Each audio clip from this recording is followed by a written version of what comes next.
ಬೆಂಗಳೂರಿನಲ್ಲಿ bomb blaster master mind Matash ಆಗಿದ್ದಾನೆ. ಈಗ ಪಾಕಿಸ್ತಾನದಲ್ಲಿ ಹತ್ಯೆಯಾಗಿದ್ದಾನೆ ಟಾಪ್ ಮೋಸ್ಟ್ ಭಯೋತ್ಪಾದಕ.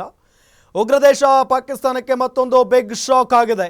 ದಿ ಮೋಸ್ಟ್ ಉಗ್ರಗಾಮಿ ಸೈಫುಲ್ಲಾ ಖಾಲಿದ್ನನ್ನ ಹತ್ಯೆ ಮಾಡಲಾಗಿದೆ ಈಗ ಅನ್ನೋದು ಗೊತ್ತಾಗ್ತಾ ಇದೆ ನೋಡಿ.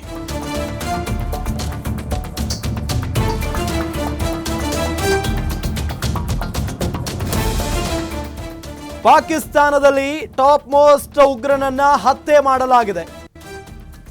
ಉಗ್ರ ದೇಶ ಪಾಕಿಸ್ತಾನಕ್ಕೆ ಇದು ಮತ್ತೊಂದು ಬಿಗ್ ಶಾಕ್. ಈಗಾಗಲೇ ಬಹಳ ಜನ ಈ ಉಗ್ರರನ್ನ ಕಳ್ಕೊಂಡ್ಬಿಟ್ಟಿದ್ದಾರೆ ಅವರು.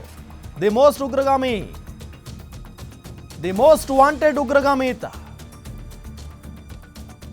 ಲಷ್ಕರ್ ಎ ತೊಯ್ಬಾ ಉಗ್ರ ಸಂಘಟನೆಯ ಕಮಾಂಡರ್ ಸೈಫುಲ್ಲಾ ಪಾಕಿಸ್ತಾನದ ನೆಲದಲ್ಲೇ ಸೈಫುಲ್ಲಾ ಖಾಲಿದ್ನನ್ನ ಮಟಾಶ್ ಮಾಡಿದ್ದಾರೆ.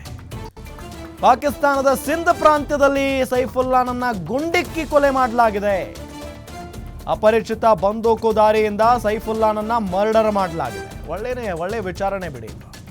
ನೇಪಾಳದಿಂದ ನೆಟ್ವರ್ಕ್ ನಿರ್ವಹಿಸ್ತಾ ಇದ್ದ ಈ ಸೈಫುಲ್ಲಾ,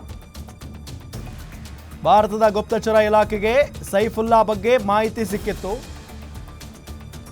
ವಿಷಯ ಗೊತ್ತಾಗ್ತಾ ಇದ್ದಂತೆ ಪಾಕಿಸ್ತಾನಕ್ಕೆ ಎಸ್ಕೇಪ್ ಆಗಿದ್ದ ಈ ಖಾಲಿದ್ ನೇಪಾಳದಲ್ಲಿದ್ದಾನೆ ಅಂತ ಹೇಳಿ ಭಾರತೀಯ ಗುಪ್ತಚರ ಇಲಾಖೆಗೆ ಗೊತ್ತಾಗ್ತಾ ಇದ್ದಂತೆ ಪಾಕಿಸ್ತಾನಕ್ಕೆ ಹೋಗಿದ್ದ.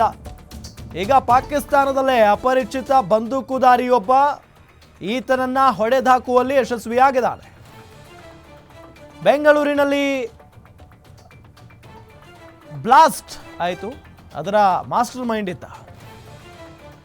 ಉಗ್ರ ದೇಶ ಪಾಕಿಸ್ತಾನಕ್ಕೆ ಇದು ದೊಡ್ಡ ಶಾಕ್. ಯಾಕೆ ಅಂತ ಹೇಳಿದ್ರೆ ತನ್ನ ಎಲ್ಲ ದೊಡ್ಡ ಉಗ್ರರನ್ನ ಕಳ್ಕೊಳ್ತಾ ಇದ್ದಾರಲ್ಲ ಪಾಕಿಸ್ತಾನದವರು, ಹಾಗಾಗಿನೇ ಅವರಿಗೆ ಬಹಳ ಶಾಕ್ ಆಗ್ತಾ ಇದೆ ಇದೆಲ್ಲ. ಬೆಂಗಳೂರಿನ IISc 2001ರ ರಾಂಪುರದ CRPF ಕ್ಯಾಂಪ್ ಮೇಲಿನ ದಾಳಿಯ ಮಾಸ್ಟರ್ ಮೈಂಡ್ ಇತ್ತ. 2006ರ ನಾಗಪುರದ RSS ಕಚೇರಿ ಮೇಲೆ ದಾಳಿಯಲ್ಲೂ ಕೂಡ ಈತನ ಕೈವಾಡ ಇದೆ ಅಂತ ಹೇಳಲಾಗ್ತಾ ಇದೆ. LIT ಉಗ್ರ ಸಂಘಟನೆಗೆ ಹಣಕಾಸಿನ ನೆರವು ನೀಡ್ತಾ ಇದ್ದ ಈ ಖಾಲಿದ್ LITಗೆ ಜನರನ್ನ ಸೇರ್ಪಡೆ ಮಾಡಿಕೊಳ್ಳುವ ಹೊಣೆಯನ್ನ ಈತ ಹೊತ್ತಿದ್ದ. ಈತ ನೇಪಾಳದ ಮೂಲಕ ಭಾರತಕ್ಕೆ ಉಗ್ರರನ್ನ ಕಳುಹಿಸಿ ಕೊಡ್ತಾ ಇದ್ದ. ನೇಪಾಳದಲ್ಲಿ ವಿನೋದ್ ಕುಮಾರ್ ಹೆಸರಲ್ಲಿ ವಾಸ ಮಾಡ್ಕೊಂಡಿದ್ದಂತೆ ನೋಡಿ ಪಾಪಿ. LIT ಉಗ್ರ ಸಂಘಟನೆಯ ಕಮಾಂಡರ್ ಸೈಫುಲ್ಲಾ ಖಾಲಿದ್ ಈಗ ಹತನಾಗಿದ್ದಾನೆ. ಹೊಡೆದಾಕಿದ್ದಾರೆ ಈತನನ್ನ.